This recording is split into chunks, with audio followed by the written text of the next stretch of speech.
არაბთა გაერთიანებულმა საამიროებმა მკაცრი განგაში ატეხეს სპარსეთის ყურეში. ქვეყანამ აკრძალა თავის მოქალაქეებს ირანში, ლიმში, ლიბანში და ერაყში მოგზაურობა და უბრძანა მათ, ვინც უკვე იმ ტერიტორიებზეა, დაუყოვნებლივ დაბრუნდნენ. ეს ზომა გამოცხადდა რეგიონში მზარდი დაძაბულობის ფონზე და ძალაში შევა ამ შაბათს 2026 წლის 2 მაისს. როგორც ნათელი ნიშანი იმისა, რომ სპარსეთის ყურის ქვეყნების მთავრობები ემზადებიან კრიზისის ახალი ფაზისთვის, ეს არ არის მოგზაურობის ჩვეულებრივი რეკომენდაცია. ეს არის დაცვის ბრძანება, რომელიც მიიღება მაშინ, როდესაც ქვეყანა აცნობიერებს, რომ მის მოქალაქეებს შეიძლება მოუწიოთ ომში გაჭედვა, რომელიც ჯერ არ დასრულებულა. ეხლა ყველაფერს გეტყვი, მაგრამ ამ ეტაპზე გინდა რომ არხზე გამოწერილი იყო, რათა ინფორმირებული დარჩე. ინფორმაცია რეალურ დროში, საუკეთესო ჟურნალისტური ხარისხით, რაც კი ოდესმე გინახავს სანდოობის სტანდარტით. მილსონ ალვესი, მთავარი საკითხი მარტივია. ბუდაპეშტი ერთდროულად სამ მნიშვნელოვან სფეროს აკვირდება. ირანს, რომელიც კვლავ აშშ-ისა და ისრაელთან დაპირისპირების ცენტრშია, ლიბანი, სადაც ჰეზბოლა კვლავ ახორციელებს ზეწოლას ისრაელზე, მიუხედავად ცეცხლის შეწყვეტის მცდელობებისა. და ერაყი, რომელიც კვლავ ირანის გავლენის სივრცედ რჩება, შეიარაღებული მილიციებით და შურისძიების მარშრუტად გადაქცევის რისკით. როდესაც ემირატები ერთდროულად ამ სამი ადგილიდან თავიანთ მოქალაქეებს გამოჰყავთ, ეს პირდაპირი გზავნილია. სპარსეთის ყურე ზავს მშვიდობად არ არიქვამს, ზავს აღიქვამს როგორც საშიშ შესვენებას. გადაწყვეტილება მძიმე სიგნალების სერიის შემდეგ მივიდა. როიტერსმა გაავრცელა ინფორმაცია, რომ ტრამპმა ირანთან მტრული მოქმედებები დასრულებულად გამოაცხადა. ზუსტად მაშინ, როცა ომის უფლებამოსილებათა კანონის 60 დღიანი ვადა იწურებოდა, რომელიც 1973 წელს შეიქმნა სამხედრო მოქმედებების კონგრესის დამტკიცების გარეშე შეზღუდვისთვის, თეთრი სახლი ამტკიცებს, რომ ცეცხლის შეწყვეტამ კონფლიქტის პოლიტიკური ათვლა შეაჩერა. მაგრამ იგივე ცნობები აჩვენებს, რომ არსებობს საზღვაო ბლოკადა, ზეწოლა ირანის ექსპორტზე და იქმნება ახალი სამხედრო ვარიანტები. ანუ შეიძლება ომმა ფორმა შეიცვალა, მაგრამ ზეწოლა არ გამქრალა. სწორედ აქ ჩნდება ტრამპის სვლა. როდესაც ამბობს, რომ მტრული მოქმედებები დასრულდა, ის ცდილობს კონგრესის დროის ზეწოლას თავი დააღწიოს. თუ ძველი კონფლიქტი დასრულდა, ახალი რაუნდი შეიძლება ახალ ოპერაციად ჩაითვალოს, ახალი პოლიტიკური სივრცით მოქმედებისთვის. ეს არ ნიშნავს, რომ ბრძანება უკვე გაცემულია, მაგრამ აჩვენებს, რომ ვაშინგტონი ცდილობს თავისუფალი მოქმედების შესაძლებლობა შეინარჩუნოს. როიტერსმა ასევე დააფიქსირა, რომ ამერიკის ცენტრალურმა სარდლობამ მოამზადა გეგმები მოკლე და ძლიერი დარტყმების ტალღისთვის, მათ შორის ვარიანტები ჰორმუზის სრუტესთან დაკავშირებით. ამერიკის მთავრობა არ ლაპარაკობს ისე, თითქოს ხელი ჩაიქნია, ის ლაპარაკობს ისე, თითქოს ფიგურები გადაანაცვლა.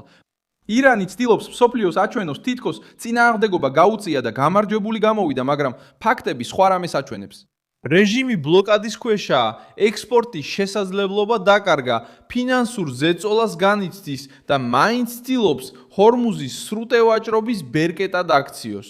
ამერიკის შეერთებული შტატების ხაზინის დეპარტამენტმა სანაოსნო კომპანიებს გააფრთხილა, რომ ირანისთვის ჰორმუზის სრუტეში გადასასვლელად გადასახადის გადახდა შეიძლება საინძლება სანქციებს გამოიწვევს. ეს საკითხი ფეთქებადია, რადგან აჩვენებს, რომ ვაშინგტონი არ იღებს თეირანის უფლებას დააწესოს გადასახადი მსოფლიო ვაჭრობისთვის სასიცოცხლოდ მნიშვნელოვან მარშრუტზე. ამიტომ ემირატების ბრძანება რეგიონულ სიგნალად უნდა იქნას აღქმული. აბუ-დაბი იცის, რომ თუ კრიზისი ძლიერად დაბრუნდება, რისკი მხოლოდ ირანის ტერიტორიაზე არ დარჩება. შეიძლება ლიბანსაც მიაღწიოს ჰეზბოლას გამო, შეიძლება ერაყსაც მიაღწიოს თეირანთან დაკავშირებული მილიციების გამო და შეიძლება ყურის რეგიონსაც მიაღწიოს. ენერგეტიკული მარშრუტების, პორტებისა და ინფრასტრუქტურის გამო. ემირატების ნაბიჯი პანიკა კი არ არის, არამედ ცივი გაანგარიშებაა. ვინც თავის მოქალაქეებს ქარიშხალამდე წინასწარ გაიყვანს, აჩვენებს, რომ ხედავს ღრუბლებს, რომელთაც ბევრი ჯერ კიდევ თვალს არ უსწორებს. ლიბანში სიტუაცია ასევე არ ასხივებს სიმშვიდეს. როიტერის ინფორმაციით, ისრაელმა და ლიბანმა აპრილში მიიღეს შეერთებული შტატების მხარდაჭერილი ზავი, მაგრამ ამ შეთანხმებამ ყველაზე სერიოზული საკითხი არ გადაჭრა. ჰეზბოლა კვლავ შეიარაღებულია, გავლენიანი და წინააღმდეგობას უწევს ნებისმიერ მოდელს, რომელიც მის სამხედრო ძალას კრიზისის ცენტრიდან გაიყვანს. შემდეგ ზავი 3 კვირით გახანგრძლივდა, მაგრამ დაპირისპირებები და თავდასხმები გაგრძელდა, რამაც ლიბანის სამხრეთში დაუცველობა გამოიწვია. სწორედ ამიტომ ლიბანი ამავე პაკეტშია მოხსენიებული. alerta dos Emirados. ერაყი ამ განტოლებაშიც ერთვება, რადგან ის ირანის გავლენის მგრძნობიარე დერეფანია. ის მხოლოდ მეზობელი ქვეყანა არ არის. ეს არის ტერიტორია, სადაც შეიარაღებული ჯგუფები, მთავრობა, უცხოური ზეწოლა და ამერიკული ყოფნა წლების განმავლობაში ერთმანეთში ირევა. ირანის წინააღმდეგ ნებისმიერ ახალ დაპირისპირებაში ერაყელი მილიციები შეიძლება გამოიყენონ ამერიკის შეერთებული შტატების ბაზებზე, მარშრუტებზე ან ინტერესებზე თავდასხმისთვის.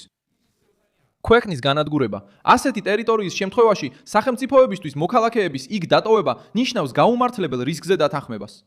პრევენციული ევაკუაცია აჩვენებს, რომ კრიზისი უკვე დიპლომატიურ ფარგლებს გასცდა. ისრაელის მხრიდანაც ტონი გამკაცრდა. ისრაელის თავდაცვის მინისტრმა ისრაელ კაცმა განაცხადა, რომ ისრაელს შესაძლოა მალე კვლავ მოუწიოს მოქმედება ირანის წინააღმდეგ, რათა თავის მიზნებს მიაღწიოს. ამ განცხადებას დიდი მნიშვნელობა აქვს, რადგან ისრაელი ირანის ბირთვულ პროგრამას ჩვეულებრივ დავად არ განიხილავს, არამედ ეგზისტენციურ საფრთხედ აღიქვამს. და როდესაც თელ-ავივი ამბობს, რომ შესაძლოა კვლავ იმოქმედოს, მაშინ როცა დონალდ ტრამპი იღებს სამხედრო გეგმებს და სპარსეთის ყურის ქვეყნები მოქალაქეებს მგრძნობიარე ზონებიდან აყვანას იწყებენ, ფაქტების ერთობლიობა ერთ მკაფიო დასკვნაზე მიუთითებს. ზავი ძალაშია, მაგრამ ძალიან მყიფეა. ნავთობი იგივე დაძაბულობას აჩვენებს. სააგენტო როიტერსმა გაავრცელა ინფორმაცია, რომ ფასებმა ბარელზე $120 გადააჭარბა ხანგრძლივი ომის შიშის ფონზე. შემდეგ კი ირანის წინადადების და მოლაპარაკების მოლოდინის შესახებ ცნობების გავრცელების შემდეგ ფასები შემცირდა. მაგრამ ეს შემცირება სრულ ნდობას არ ნიშნავს. ეს ნიშნავს, რომ ბაზარი რეაგირებს ნებისმიერ შემამსუბუქებელ განცხადებაზე, მაშინაც კი, როცა ძირითადი პრობლემა კვლავ რჩება. თავად ბრენტი 1 მაისს $108 დაიხურა, მაშინაც კი, როცა ჰორმუზის სრუტე თეირანის მიერ იყო დაბლოკილი და ირანის ექსპორტზე ზეწოლას ამერიკის საზღვაო ძალები ახორციელებდნენ. ეს დროებითი ვარდნა ნავთობში ტრამპს ეხმარება, როცა ბაზარი ფიქრობს, რომ ომმა შიდა ზეწოლა შეამცირა. ბენზინის ფასი ნაკლებად აწვება. პოლიტიკურ დებატებში საფონდო ბირჟები ამოისუნთქავენ და მთავრობა დროს იგებს, მაგრამ რეალურ ვითარებაში თეთრი სახლი კვლავ აგრძელებს ზეწოლას ირანის რეჟიმზე.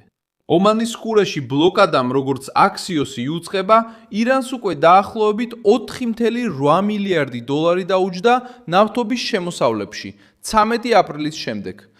ეს არის ომის ჩუმი ნაწილი. ნაკლები რაკეტა ჰაერში, მეტი ფინანსური წნეხი ხელისუფლებაში. ისტორია გვეხმარება გავიგოთ, რატომ არ უნდა უგულებელყოთ ასეთი ტიპის გაფრთხილება. 1973 წელს არაბებსა და ისრაელელებს შორის ომეკის აროს ოპეკის არაბმა წევრებმა ემბარგო დაუწესეს შეერთებულ შტატებს ამერიკის მხარდაჭერის გამო ისრაელის მიმართ. შედეგად მივილეთ ენერგეტიკული შოკი, ეკონომიკური ზეწოლა და ცვლილება იმაში, თუ როგორ დაიწყო მსოფლიომ ახლო აღმოსავლეთის ნავთობის აღქმა. იმ მომენტში ნათელი გახდა, რომ რეგიონული სამხედრო კრიზისი რამდენიმე დღეში შეიძლება გლობალურ ეკონომიკურ კრიზისად გადაიქცეს. ეხლა შიშის ცენტრმა ფორმა შეიცვალა, მაგრამ ლოგიკა იგივე დარჩა. კლასიკური ემბარგოს ნაცვლად მსოფლიო ეხლა ჰორმუზზე, ბლოკადებზე, გადასახადებზე, სანქციებზე, დრონებზე, მილიციებზე და ალტერნატიულ მარშრუტებზეა კონცენტრირებული. მექანიზმი განსხვავებულია, მაგრამ შედეგი შეიძლება მსგავსი იყოს. ძვირადღირებული ენერგია, ძვირადღირებული ტრანსპორტი, ძვირადღირებული პროდირებული პროდუქცია და ამ ყველაფრით გამოწვეული ზეწოლა მთავრობებზე. როდესაც ისეთი ქვეყანა როგორიცაა ემირატები თავის მოქალაქეებს ირანის, ლიბანისა და ერაყის დატოვებას თხოვს, ის მხოლოდ პასპორტებს არ უყურებს. თუ მთლიანად კრიზისის რუკას შევხედავთ, ჩანს, რომ დონალდ ტრამპი ცდილობს ირანის რეჟიმის ფშიმის პოლიტიკურ კაპიტულაციას, ისე რომ თეირანს არ მისცეს საშუალება ჰორმუზის სრუტე ტროფეად აქციოს. შეერთებული შტატები ცდილობს ირანს არ მისცეს ბირთვული იარაღის ფლობა, შეზღუდოს მისი სამხედრო შესაძლებლობები და შეასუსტოს მოკავშირე ჯგუფების გამოყენება. სიბნელეში ირანი ცდილობს გადარჩენას, დროის მოგებას და იმის ჩვენებას, რომ ჯერ კიდევ შეუძლია სპარსეთის ყურის დაბლოკვა. პრობლემა ისაა, რომ ეს ორი პოზიცია ერთმანეთს არ ემთხვევა. ერთი მოითხოვს სიღრმისეულ უკან დახევას, მეორე კი ცდილობს წინააღმდეგობა გამარჯვებად გაკიდოს. ამიტომ ემირატების აკრძალვა უნდა განვიხილოთ როგორც წინასწარი გაფრთხილება. სპარსეთის ყურეს იცნობს ირანის ქცევას. იცის, რომ თეირანი ზეწოლას ხშირად ირიბი მუქარით პასუხობს.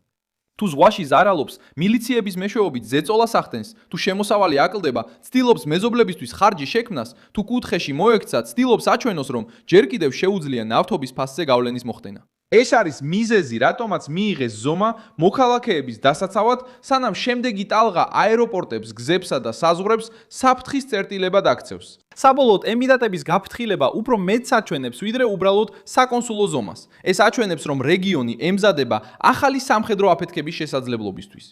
ირანი, ლიბანი და ერაყი.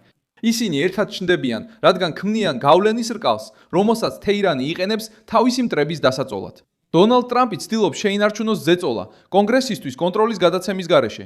ისრაელი აფრთხილებს, რომ შეიძლება კვლავ იმოქმედოს, ხოლო სპარსეთის ყურის ქვეყნები თავს იცავენ, სანამ გაფრთხილება საგანგებო მდგომარეობად გადაიქცევა. დასვი ლაიქი ამ ვიდეოზე, გამოიწერე არხი და ბოლოს გადახედე კომენტარებს, რომ კიდევ უფრო მეტად ჩაერთო მილსონ აუისის საზოგადოებაში.